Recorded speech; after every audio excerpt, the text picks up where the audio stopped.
Welcome to 30 Minutes. I'm Rick Anthony. One of the things on my bucket list, you know what a bucket list is, the things you hope to do before you kick the bucket, was someday to learn to paint or to draw. I've tried it before, never stuck with it long enough to be good at it, and so as a result, I've been relegated, as are most people, to admiring the creative works of others. The gifted people who, with the stroke of a pen or a brush, can make a blank page or a canvas come to life with an image that's inspiring, that's pleasurable, pleasing to the eye and to the soul. My guest today is an accomplished artist, an impressionist some days, an abstract painter other days.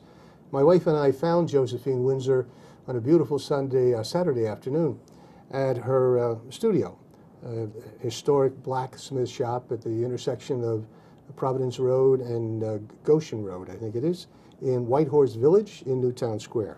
As we talked that Saturday afternoon to Josephine about her art, about her life, about the history she shares with this region, I thought it would be fun to have her come and join us so that she could tell you her story as well. But particularly her story about the love of art, the meaning of art, and the role of art in her life, and she believes the role that it should play in everybody's life, whether you're gifted as she is or not. Josephine Winsor, welcome to 30 Minutes. Thank you. Delighted to have you here, I really am. Thank you. Every time we talk, and we have talked on several occasions since our first visit, I'm intrigued again and again over your background and the connections your family has in different ways to the region. I know you low-key it, but among other things, your family goes back to one of the signers of the Constitution. Can you just, in a few minutes, tell us how far back well, we know how far back it goes, but what is the connection? Well, it's Robert Morris, who was the signer of the... Oh, yes. The signer. Yeah. And honestly, I'm told over and over and over again who fits in where, and it comes down from my grandmother's side, and I never remember it. But my cousin does, and my mother did, bless her heart. So it was him, and I have read up on him somewhat. He certainly had an interesting life and was known as the financier of the resolution, of the resolution, of the Declaration of the Revolution. Yes. So I'm trying to think. Wasn't there a Governor Morris here in Pennsylvania? Gouverneur Morris. Gouverneur Morris, yes. And people always get that mixed up with a Governor Morris or a Gouverneur Morris. Yes. Who had a home on on Darby Road at one point, I think. I think that he did too. It's an old historic building there that's still a residence for somebody. Yeah. I think so. He was associated with the First City Troops. Gouverneur. Yeah. Okay, well, not everybody on the block can say that. You also have a connection, and I found this intriguing as well. We belong to Overbrook Country Club, golf club, and the building, the mansion, is absolutely gorgeous. It is the prettiest, most beautiful clubhouse in the region. It is. You remember it, however, when it was a private residence. I do. And you were a little girl playing on the grand staircase. That's true. What was it like back then? The opulence of it. Well, we just all took it for granted, you know. We little privileged girls running around, and my classmate was Hope Ely, who lived there at the time, and her father was Guy Steely, and her grandfather was Clarence Geist, who bought that building for his daughter, who married Van Horn Ely. So we played there. We just had birthday parties and all kinds of things, and there were horses, and it was wonderful. Have you been in it recently? I was there for our 50th reunion at Irwin's. Yes. When one of the members was a member of the golf club, and we had it there, and we all went in every room saying, "Oh, remember that? Remember what we did there in this staircase?" It was wonderful. We've had a couple of weddings there. We've had birthday parties there, anniversary parties there. It's kind of a second home. And it's a beautiful building. Just a beautiful building. Yeah. Your visit there must have been before the big fire and the subsequent renovation.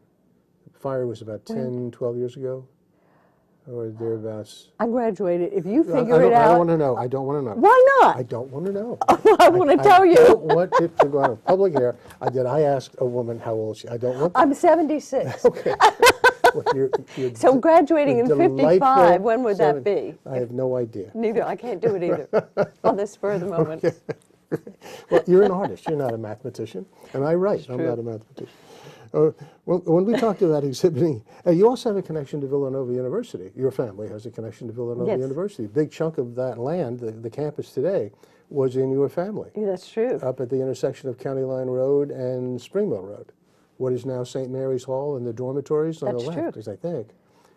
How far back does that go? Well, that goes back to the 1800s, and Israel Morris bought a certain amount of property, I don't remember how much back there, and used it as a summer home. And then he built, he had his first son, Theodore. He built a big house for Theodore, and he built houses for his other 4 children on the place as well. And then Theodore married and had 16 children. Wow. And so this great big house, his father must have known he was going to go to town because the big house has 14 bedrooms. And it was built before all these children came along. And so we used to have family parties there, and I lived on that place with my grandmother for a long time. Really? And was brought up with all my cousins. It was wonderful. But my favorite, we used to call it the Botala, because it really is the most unbelievable combination of architecture, this huge thing that is now one of the 2 surviving buildings that Villanova is using. And I think, would the administrative headquarters be there? I'm trying to picture it, and I can't. It's Most of behind the my orientation dormitories. is on the main campus, Yes. rather than that part of it where St. Mary's is and the dormitories in the back. At any rate, again, I think it's neat to have those kinds of ties, the history of this region, and to see the way it's changed. And you've been a witness to all of that. Josephine Winsor, why do you paint? I don't know. Well, that's the end of I this really show. don't know.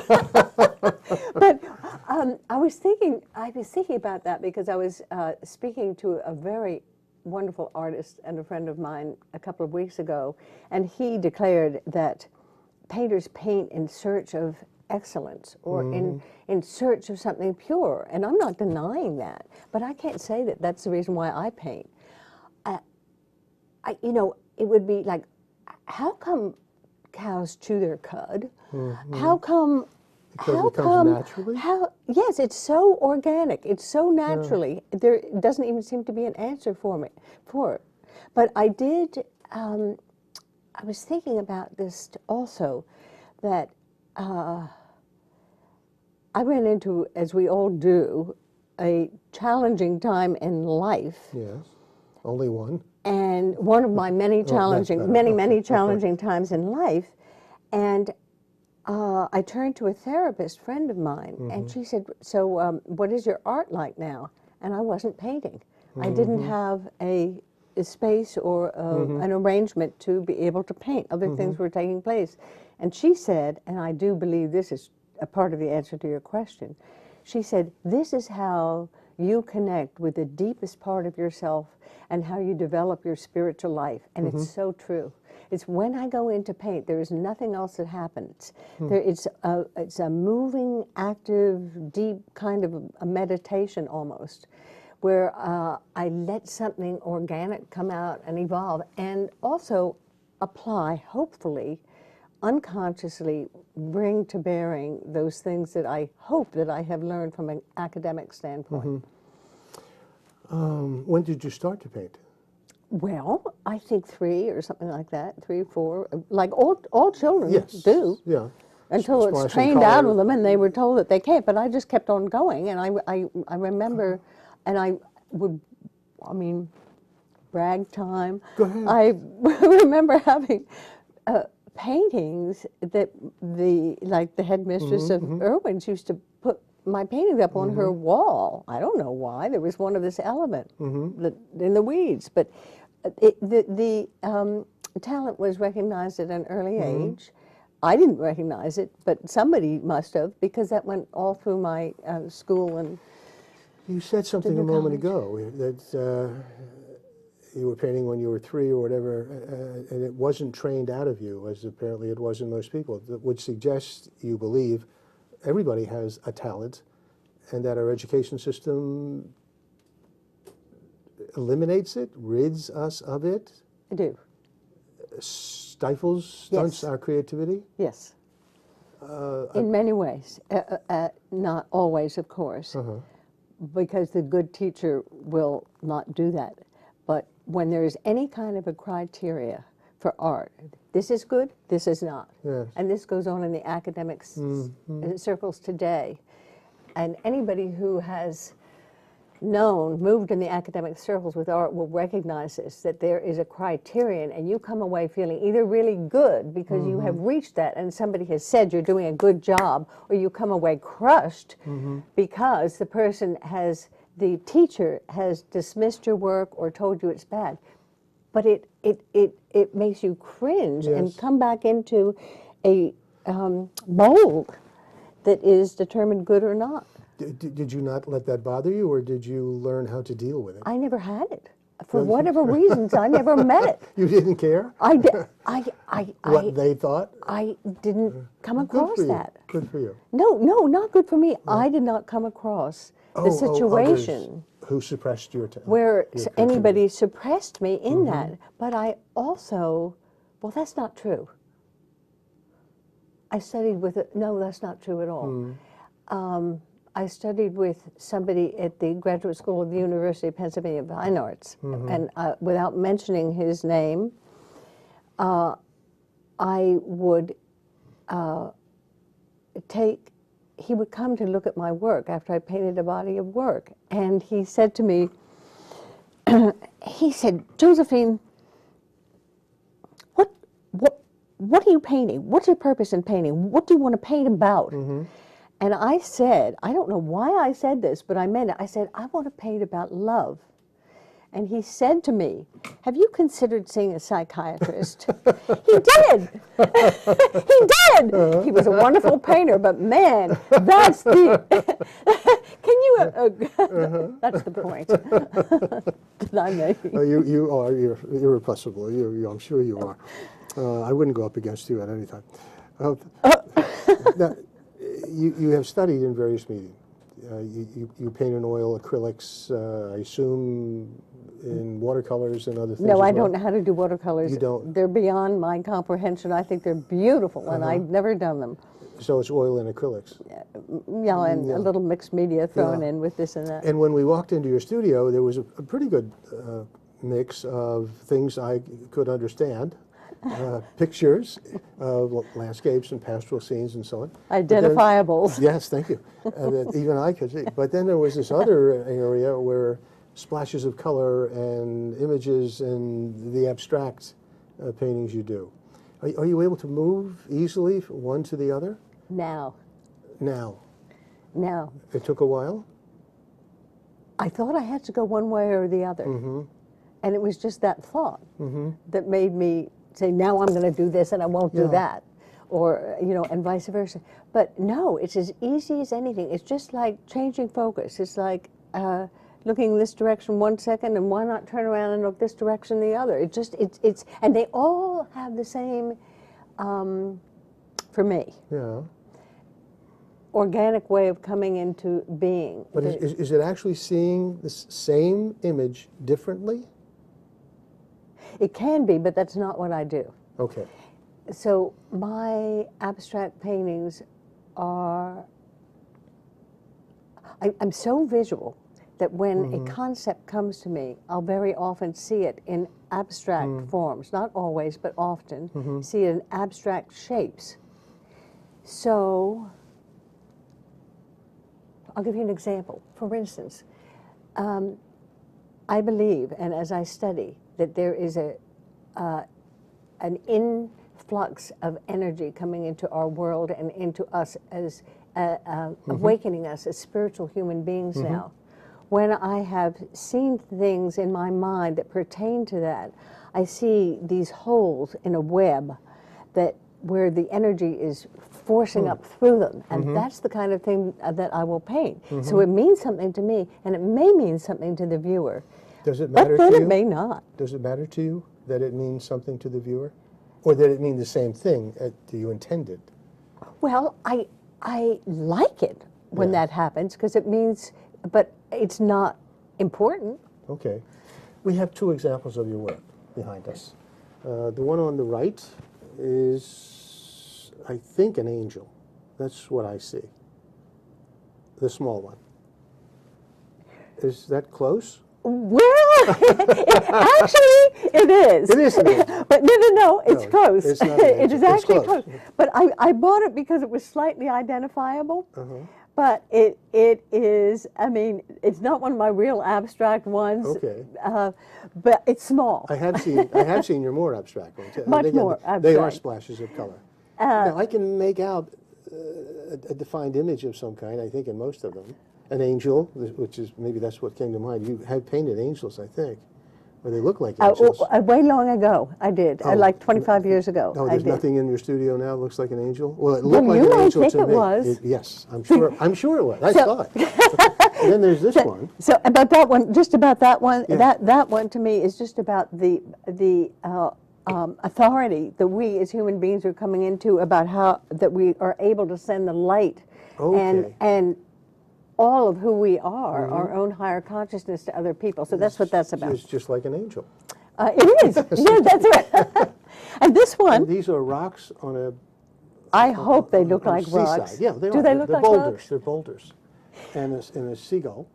I did this up in Maine a couple of weeks ago with this wonderful artist called Ian Roberts.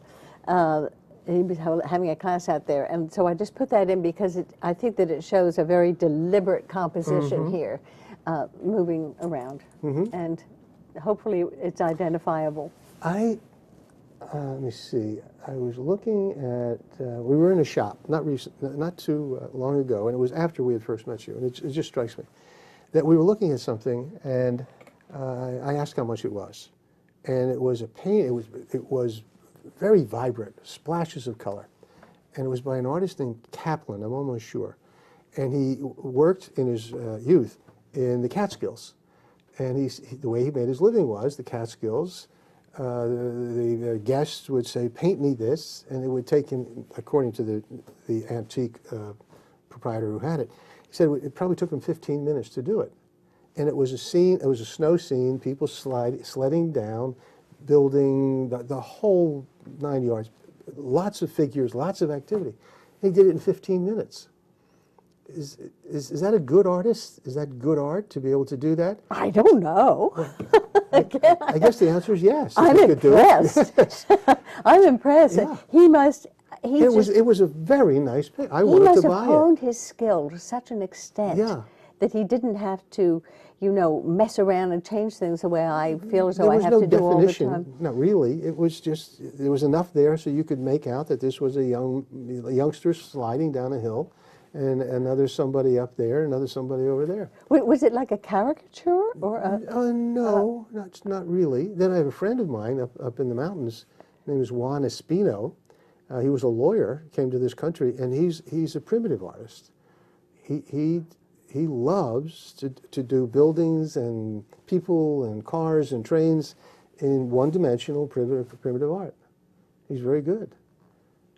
I guess where I'm going is, all of this seems to come naturally to you from your childhood. You had the gift, the spirit, the force, and nothing was able to get in his way. Thankfully, as you said before, no one tried to get in his way. You were encouraged.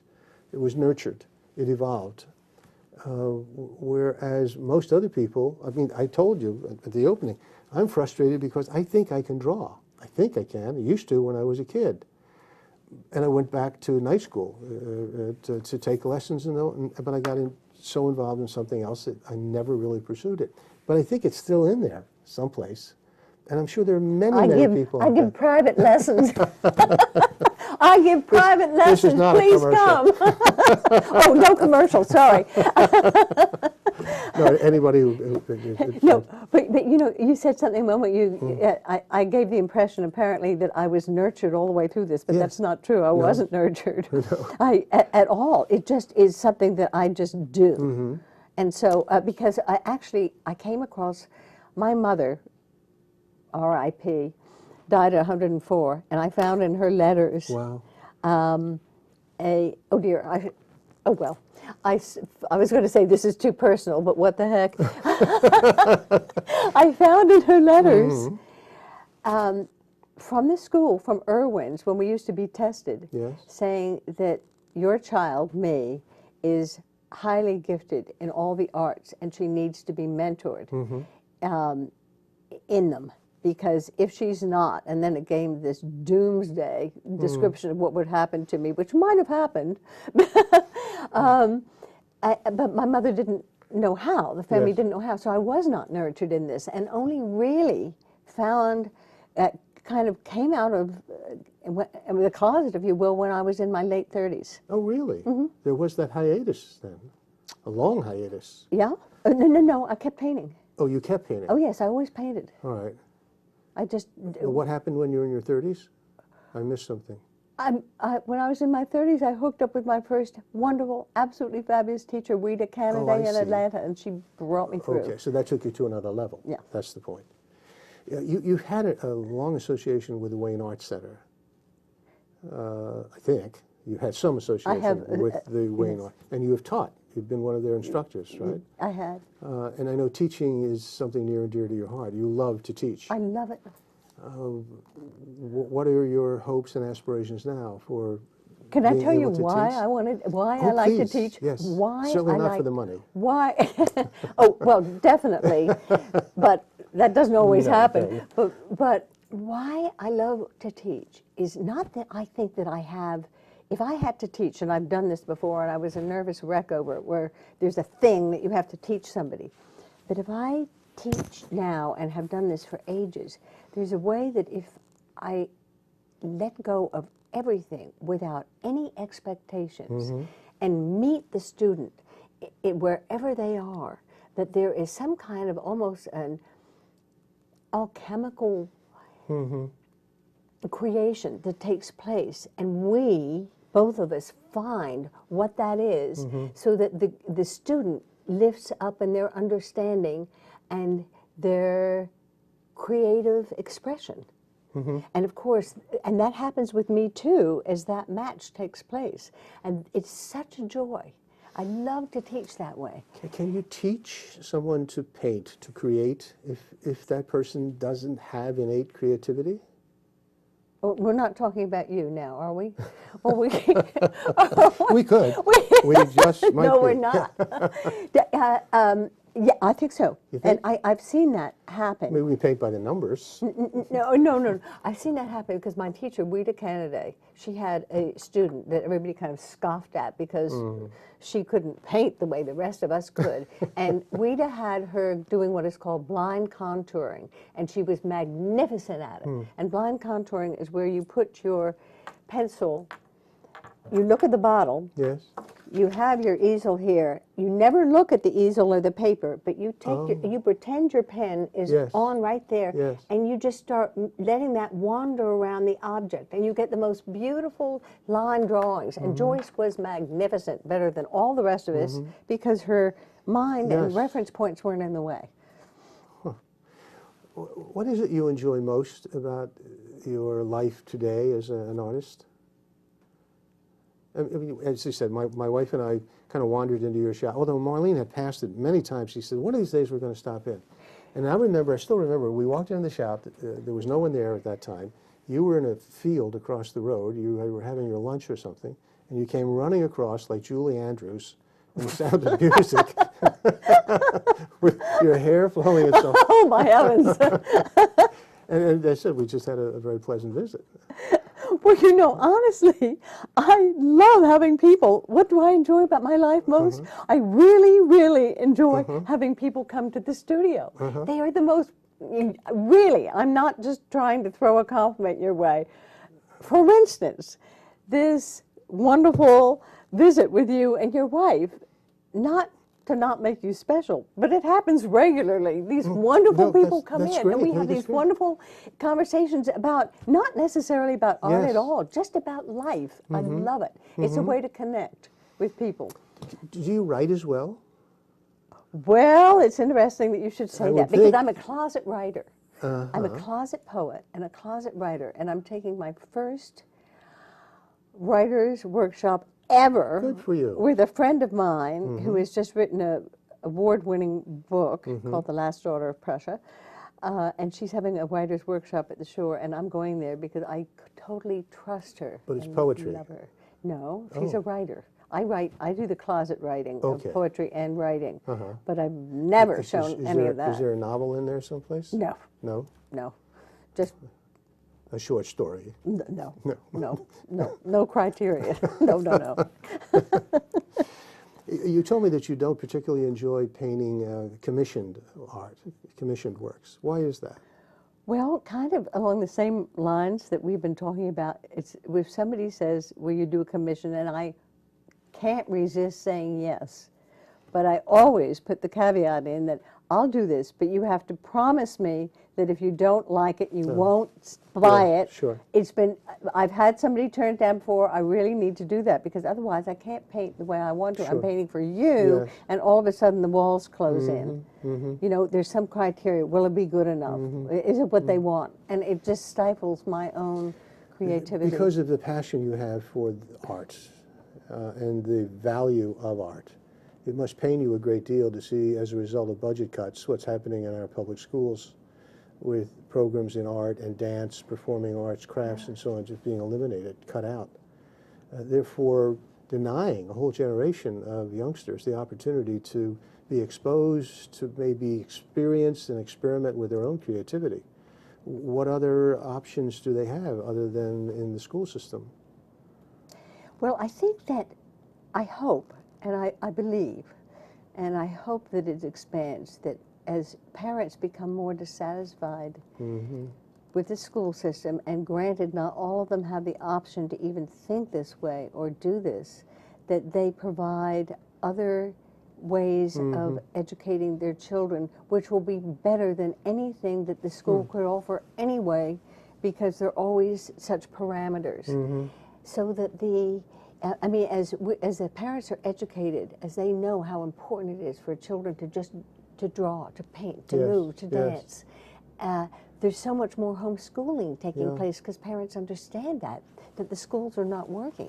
You know, I hope this will happen. And at the Wayne Arts Center, that's happening, for example, of many different places.